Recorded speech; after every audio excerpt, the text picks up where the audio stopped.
Hi, this is Hema. I am an ID professional. நான் gym join பண்ணும்போது ரொம்ப ஒபீஸாக இருந்தேன். என்னோட வெயிட் அரௌண்ட் 97 கேஜிஸ் இருந்தது நான் ஸ்டார்ட் பண்ணும்போது. பட் இப்போ நான் ரெடியூஸ் பண்ணி அரௌண்ட் 22 கேஜிஸ் ரெடியூஸ் ஆயிருக்கு எனக்கு. அண்ட் நான் 74ல் இருக்கேன் இப்போ கரண்ட்டாக. இப்போ எனக்கு இருந்த மேஜர் ப்ராப்ளம் அப்படின்னு சொல்லிட்டு சொன்னால் பிசிஓடி ப்ராப்ளம். அரௌண்ட் 10 இயர்ஸ் மேலே நான் நிறைய டாக்டர்ஸ் கன்சல்ட் பண்ணேன், ஹார்மோனல் டேப்லெட்ஸ் எடுத்தேன். இதில் எதுலேயுமே எனக்கு ஒரு ப்ராப்பர் கன்சிஸ்டன்ட் ரிசல்ட் இல்லை. பட் இங்கே ஃபிட்டப் ஜாயின் பண்ணி அரௌண்ட் 6 மந்த்ஸ்லேயே என்னால் நல்ல ரிசல்ட் பார்க்க முடியுது.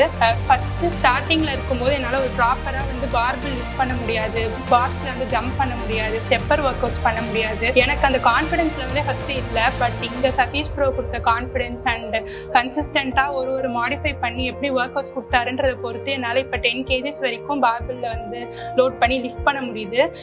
ப்ராப்பர் டயட் ஃபாலோ அப் எனக்கு நான் இங்கே ஃபிட்டப்பில் மட்டும்தான் ரெகக்னைஸ் பண்ணேன். எவ்ரிடே நம்ம எடுக்கிற ஃபுட்டை